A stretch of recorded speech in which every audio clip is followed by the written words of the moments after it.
What's on my mind? Season 3, Episode 3. But first, let me say, to the creator of all things known and unknown, the one living God of Israel, we love you, we honor you, we praise you. Let these words be your words and not my words. Give me the wisdom, understanding, and the strength to go forward. Victor. Today's episode is racism in Boston Public Works in the city of Boston is live and well. Let me say it again. Racism in Boston is being practiced in city government.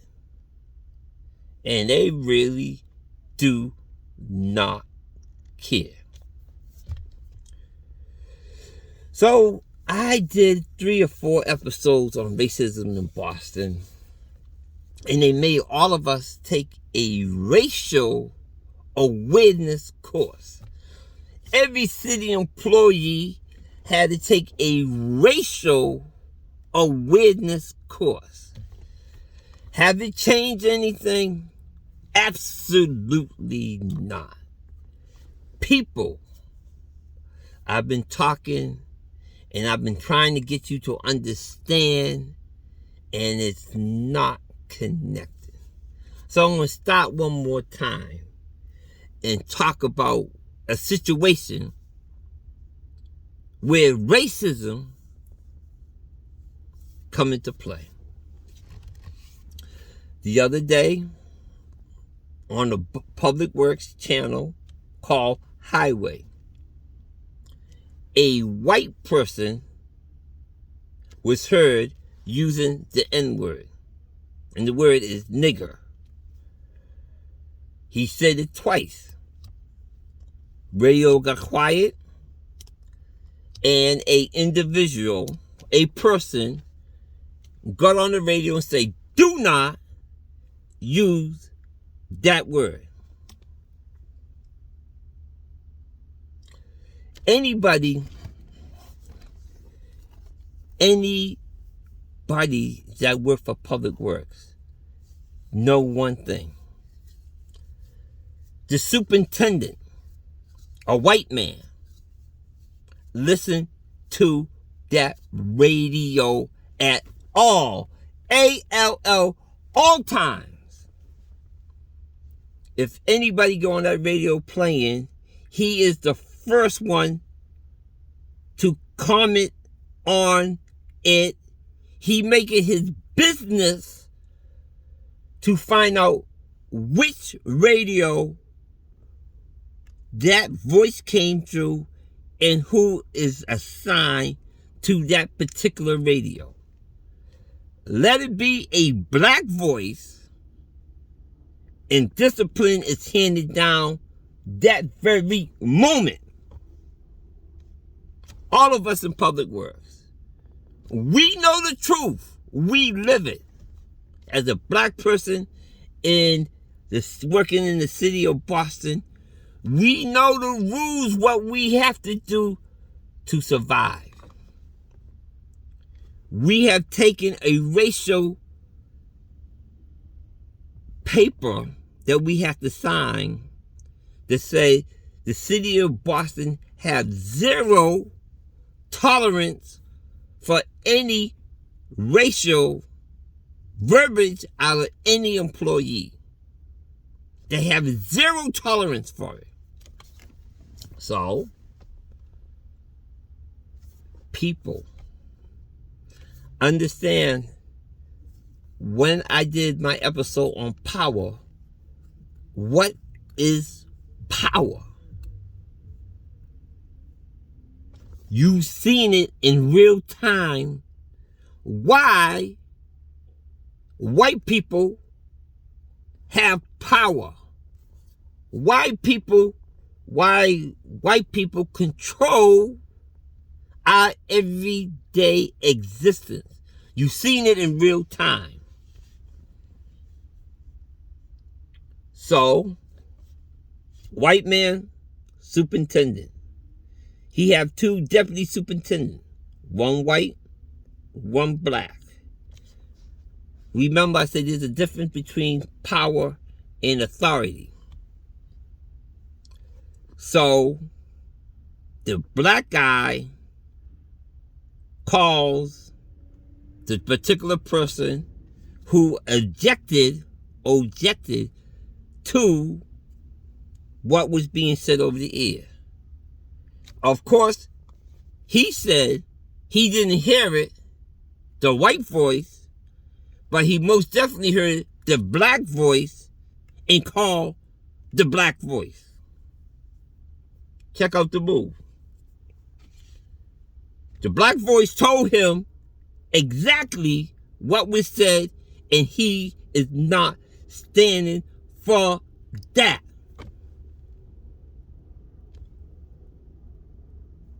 The black deputy superintendent called the white guy. The white guy said, "Oh, that wasn't me." But check out the move. I also said in one of my other episodes, black people pay for the sins of white people. Check out the move.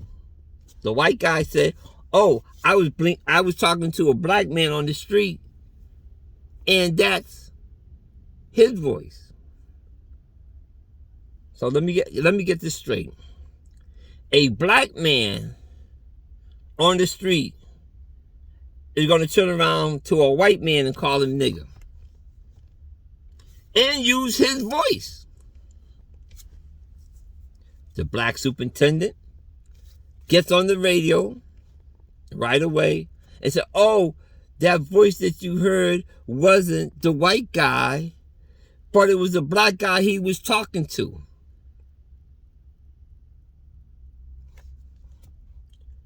They checked around. Every white supervisor, every white foreman, every white inspector that was on highway, every one of them say they did not hear that. As a supervisor, your job is to always have your radio on and listening for calls. I'll say it again. As a supervisor, your job is to always have your radio on and listen to every call. They all claimed they never heard it. And it was okay with the superintendent. It's okay with the two deputy superintendents.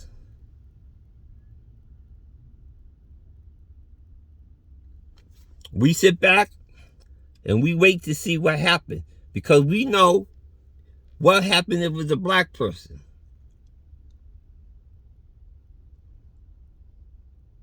Absolutely nothing happened. So I'm calling the superintendent a racist. Bro Hill. Bro. Racist. Danny Need. Racist. Norman Parks. An enabler to racism. All of you are. When you enable racist ways, you are who you are. Don't tell me you didn't hear it. Unacceptable. Because it's always convenient. Their power is, no matter what, they unify in their story. People of color, listen to me. Don't be mad in the moment and then 15 minutes later, you're not mad and you sit by and allow this to keep happening.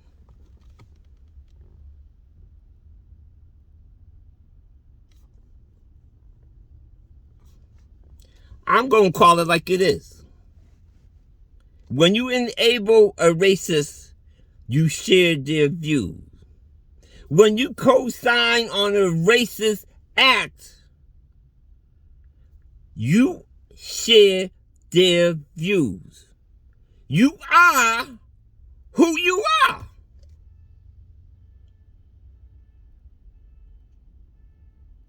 Don't tell me every time a black person talk on the radio, you hear that, you could jump in, want to know who they are, and put out discipline. But when a white voice come on and say some crap, you don't hear nothing. But the good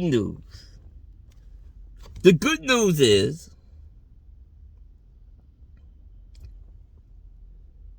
everybody in the city watches This What's on My Mind.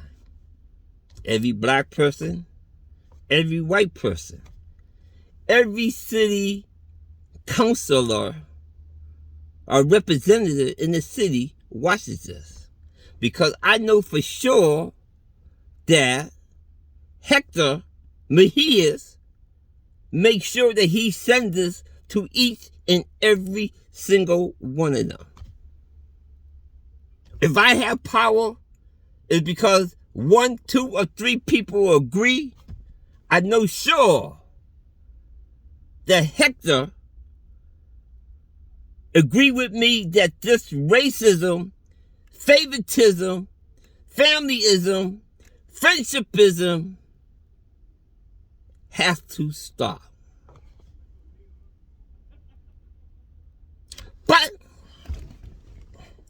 it might not be racism whatsoever.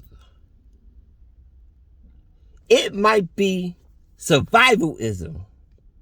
Why this guy got away without saying the nigger word. But let me digress back there to show you the difference between white and black. There was a black man that was temporary superintendent. His name was Maurice Smith. Now, black people don't use the word nigger. Black people use the word nigga. It's a way of friendship talking to each other. Maurice Smith used the word nigga speaking to another black person, and the white people heard him. But since they set the rules and regulations, and Maurice was trying to explain to him, I did not use the word nigger, but I using the word nigga, how we speak to each other. But being the white masters of the plantation, they say they set the rules and they suspended him. So a black superintendent get treated different than a white employee. I already talked about that before in one of my other episodes, Racism in Boston, how a black inspector with 5 eyewitnesses said that he did not do what one white man claimed that he did, and he got suspended for it. So 5 of us, and those 5 people was in authority, words don't mean nothing. Now, a white man who said nigger claimed that he didn't.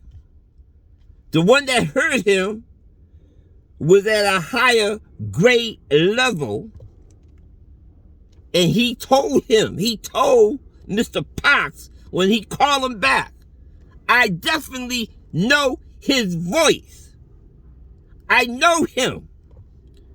So what did authority, people in power, go back to this white guy and told him, do not speak on the radio again today. While it's still fresh in everybody's mind. Do not let them hear your voice today. while it's fresh. But getting back to the curveball in this whole thing, it might not be racism. It might be survivalism, because the rumor is this particular guy who said the nigger word had pictures of some misconduct of white people in high grades. This white guy who said nigger was smart enough to protect his asset and took pictures of misconduct of his superiors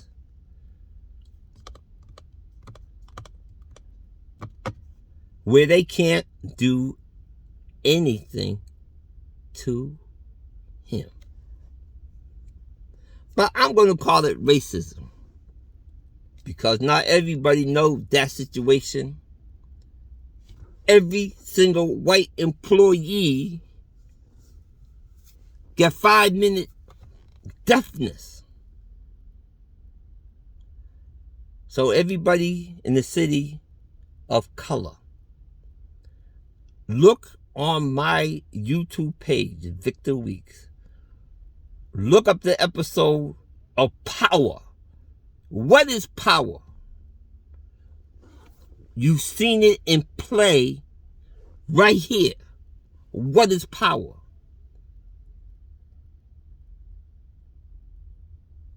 Do not complain about white people doing you wrong. Don't complain on being mistreated if you don't stand up and connect with others that look like you that's being persecuted. Because long as each one of us is out on our own, not caring for the other guy, just want to get along to be along, nothing will change. The superintendent, he's going to be who he is. He's going to work you to death, tell you it's duly noted. Those are just words. The two deputy superintendents, the black one and the white one.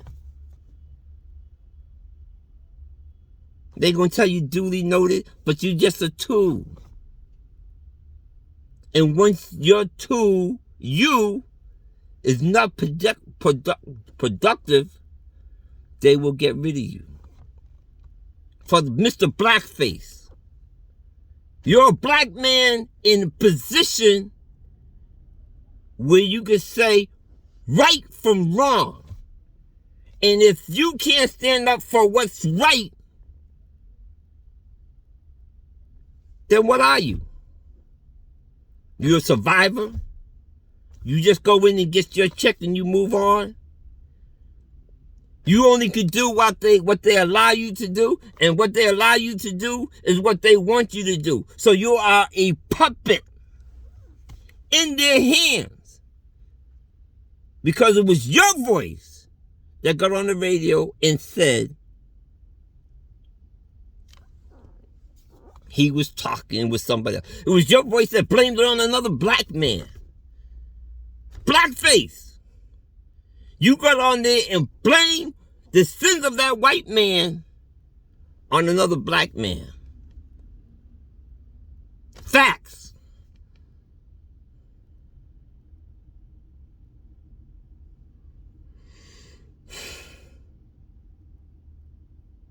Trish Casey.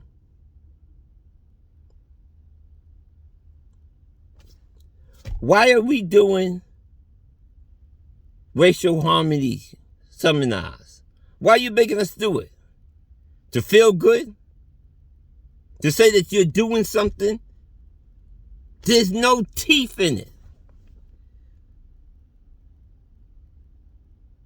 Because they do what they want at all times. And that's what's on my mind. Racism, live and well, Boston City government, public works. Right now we have 3 people who's enabling racism running public works. I'm calling them out as an enabler and co-conspirator on racism. You are who you support.